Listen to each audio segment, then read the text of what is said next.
Well, let's dive into that a little bit because I think that there's a common approach of young therapists. Again, they want to be busy, young chiropractors, they want to be busy. They want to get more clients. I just want to pay my bills. I got to pay off this equipment or the space or my student loans and everything. Right. And so you want to be busy because you see like, hey, that's the path. It appears as the path to freedom. Yeah. When in fact, it's like walking through a muddy trail and adding more mud every step, to your shoes. So when you talk about, you were not providing the care, you're not doing the work you thought you would be doing. Talk to us a little bit. How do you think that starts to erode in people? I mean, like you meet young therapists and young chiropractors, they're wildly devoted, they're interested, they're focused on what they want to do, and then 3 or 5 years later, it's a totally different story. Yeah, I agree. Yeah. Yeah. I mean, you went through it personally, but professionally, you're ironically been trained to like identify that in people, right? It's crazy. Yeah. And I can see that in, because that's why people come to work with me now for coaching and consulting most of the time. And I can, of course, see it from like an outsider's perspective I just talked to somebody last week and she's like, I'm running a group practice. I have 7 people working for me. I still see 30 clients a week. I'm teaching at a community college.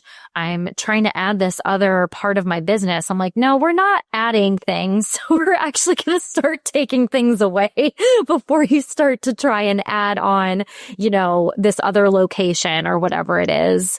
But I think it's really easy for us to get caught up in like that hustle and grind, like you said, because we think, oh, if we work more, we're going to make more money. If I make more money, I'm going to be successful. But then you just get caught in like this hamster wheel. So I'm really big on talking to people about their values. I like to do a little activity that seems very small, but I find very helpful. And that's where we just talk about like your perfect day, your ideal. What does that look like? And what's the difference between what you're doing now and what that perfect day would be? And how are we going to get, from point A to point B? Let's do it. So let's go back. So there you are, young Gabs, 7.8 months into practice, having your own. What, if I asked you then, what would be your perfect day? What did you think your perfect day was going to be? I think my perfect day was going to be seeing like 4 to 5 clients a day. Okay. And for 1 hour, just for chiropractors listening, physical therapists, we don't always, have that same time unit. Yeah. Yes. Chiropractors, you guys, your patient load is way different than ours. So we see clients each for at least 45 minutes, but usually an hour. So yeah, that would have been part of it. It was like 4 to 5 clients a day, probably a slow morning, getting up, doing a little yoga, going for a walk, having my coffee, seeing my clients. And then, in the evening, I think like back to when I first started, I was living in Denver. And so that would have definitely been like social time, going to Zumba classes with my friends, things like that. Who did you think you'd be treating? Like when you look at that perfect day, who were the type of patients? You mentioned earlier you're working with a lot of Medicare. Is that what you started out doing? Or were you like, oh, I want to work with young mothers with at least 2 kids that are trying to get back to endurance sports? What do you think in that sense? Yeah, when I first started, it was definitely Medicare clients. And I loved working with older adults. I loved working with grief and loss. I loved working with chronic illness. And so those were my, ideal niche, which also changed over time.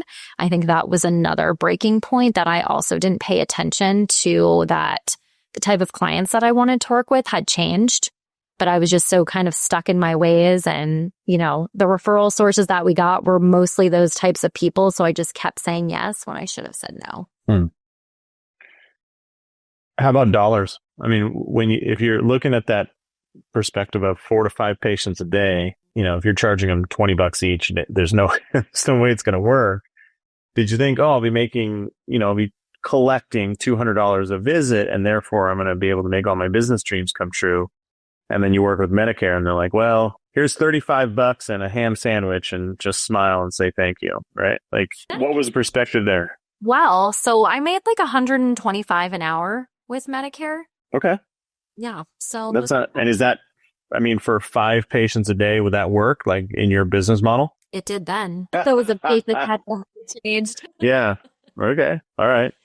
I guess if you're doing, especially if you're doing like Zoom sessions, like, and there's very low overhead, that's especially good, right?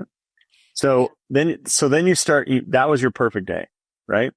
Describe now your worst day. Like, when was it that you were getting burned out? What was different about it? Were you waking up, having a cup of coffee and doing yoga, or was it like answering calls from your therapist and then seeing 28 patients a day and then, eating McDonald's on the way home because it was the only thing you could find? I think on my worst days, it was waking up with a pit in my stomach, doom scrolling on my phone to try and avoid getting out of bed for as long as possible. There were some really bad days, just being honest, like where I would like go to work, so to speak, because I was working from home. And, just I'm on Zoom or I'm doing phone sessions. So I was just in my pajamas, never got out of my pajamas, worked all day long till like 8 p.m.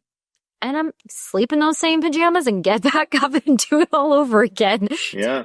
My hair, like those were the really bad days. And those were the days where I was still seeing way too many clients. Thanks for tuning in to this episode of Trust Driven Insights, brought to you by TrustDrivenCare. Imagine a world where all your patient communication is in one place, seamless, effortless, and on autopilot. That's the power of Trust-Driven Care. If you're ready to streamline your practice, check out TrustDrivenCare.com and see what's possible. Trust-Driven Insights. Real conversations. Smarter care. Stronger business.